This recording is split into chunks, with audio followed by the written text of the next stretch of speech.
Oke, nah ini tadi saya mengatakan kan ada sumber-sumber ya. Nah ini prosesnya. Prosesnya sebenarnya mirip kok, miripnya. Jadi kalau misalnya Anda dari penelitian orang lain, ya, dari makalah seminar, artikel jurnal ilmiah, skripsi, tesis, laporan penelitian, ya, Anda baca, kemudian pelajari. Pertanyaannya adalah, apakah penelitian orang ini bisa saya tiru? Ya, bisa nggak ini ditiru ya?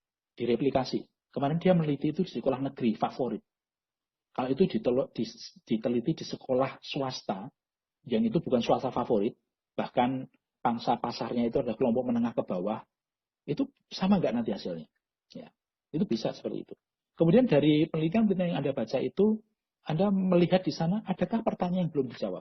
Biasanya penelitian yang baik ya, jurnal yang baik, laporan yang baik, skripsi yang baik, itu di bagian akhir setelah kesimpulan, itu biasanya mereka menulis penelitian ini sudah menjawab rumusan masalah ini. Tetapi ada hal-hal yang belum bisa dijawab dengan penelitian ini. Nah, Anda ambil itu yang belum dijawab. Jangan ngulangi sesuatu yang sudah dijawab. Kalau sudah tahu jawabannya, ngapain ditanyakan lagi, toh? Ya.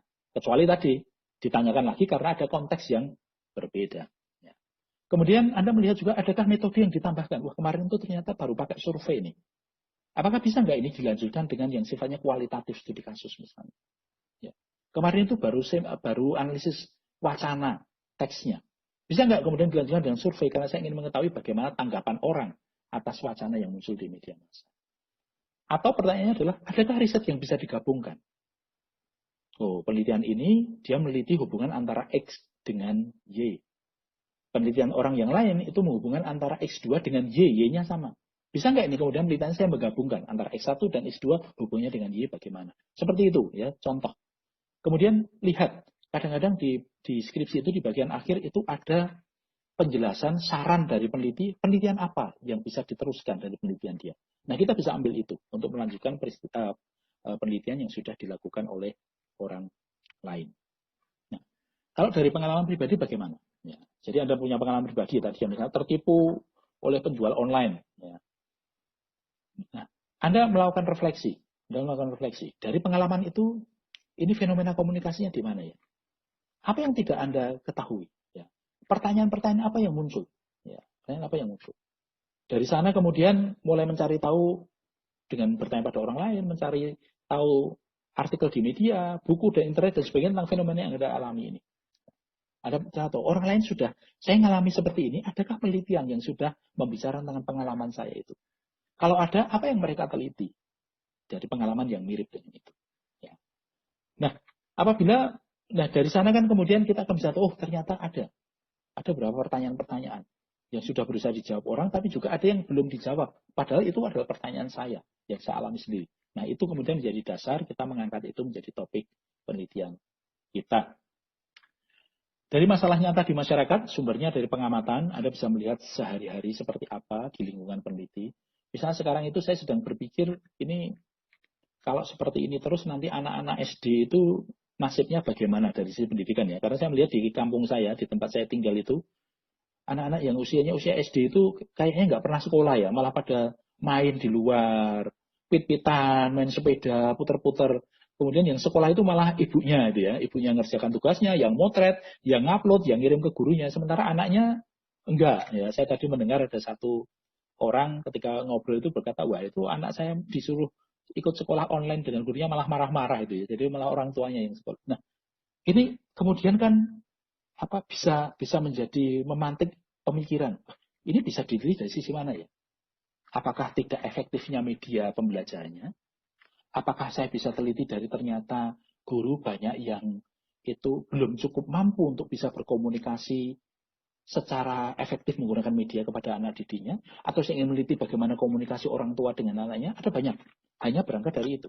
Ya, hanya berangkat dari itu. Ya, peristiwa-peristiwa itu. Yang kita lihat kemudian ada isu enggak? Masalah apa? Persoalan komunikasi apa yang sedang dihadapi masyarakat? Kemudian sama, dari sana kemudian saya mencari referensi, saya baca penelitian, saya baca teori, saya baca jurnal untuk mengetahui apakah pertanyaan yang muncul di benak saya itu sudah dijawab orang apa belum. Kalau ada yang pernah mencoba menjawab, jawabannya seperti apa? Menjawab masalah saya apa tidak? Ya, menjawab masalah yang saya lihat di masyarakat ini atau tidak? Itu menjadi sumber. Kemudian dari forum ilmiah, ya, sumbernya seminar, konferensi, bedah buku, diskusi ilmiah, sarasian, webinar, apapun lah. Ya. dengarkan, ikuti setiap narasumber, setiap orang yang menceritakan atau mengungkapkan gagasannya, kemudian ada nggak gagasan yang bisa ditindaklanjuti? Ada nggak gagasan yang bisa ditiru? Ya. Apakah pembicara-pembicara itu ada pertanyaan-pertanyaan yang belum bisa mereka jawab? Dan itu mungkin akan menjadi bagian saya sebagai peneliti untuk menjawabnya. Ya. Apakah ada tantangan? Jadi misalnya, kayaknya ini bagian ini yang harus kita galakkan. Ya, ya karena mungkin masih jinak ya, berarti harus digalakkan. Penelitian di bidang ini masih sedikit sekali. Ayo teman-teman komunikasi meneliti bidang ini. Nah, misalnya seperti itu. Ya. Seperti itu. Kemarin kami ada diskusi dengan banyak guru besar dari 10 perguruan tinggi negeri di Indonesia, ya bidang ilmu komunikasi. Salah satunya Prof. Deddy Mulyana itu melontarkan satu gagasan, kita itu sekarang mestinya saatnya kita meneliti banyak sekali tentang komunikasi kesehatan. Ya. Karena kita sudah mengalami pandemi, krisis karena pandemi itu sudah sekian bulan, dan begitu banyak persoalan-persoalan komunikasi yang ada di sana.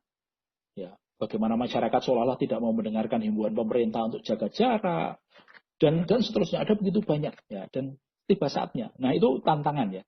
Dan itu menimbulkan ide beberapa orang kemudian, oke lah, mari.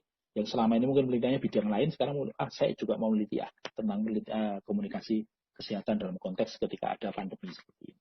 Nah, proses berikutnya sama dengan proses yang lain, yaitu ada gagasan, ada ide yang Anda tangkap itu, cari bukunya, cari jurnalnya, cari penelitian sebelumnya.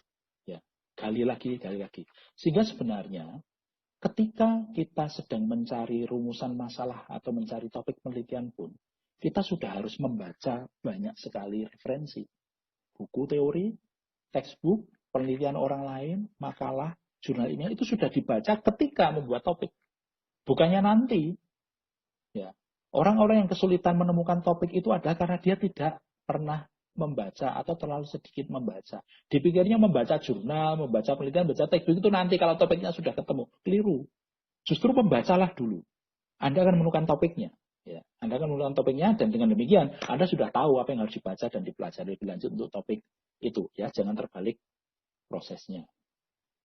Nah,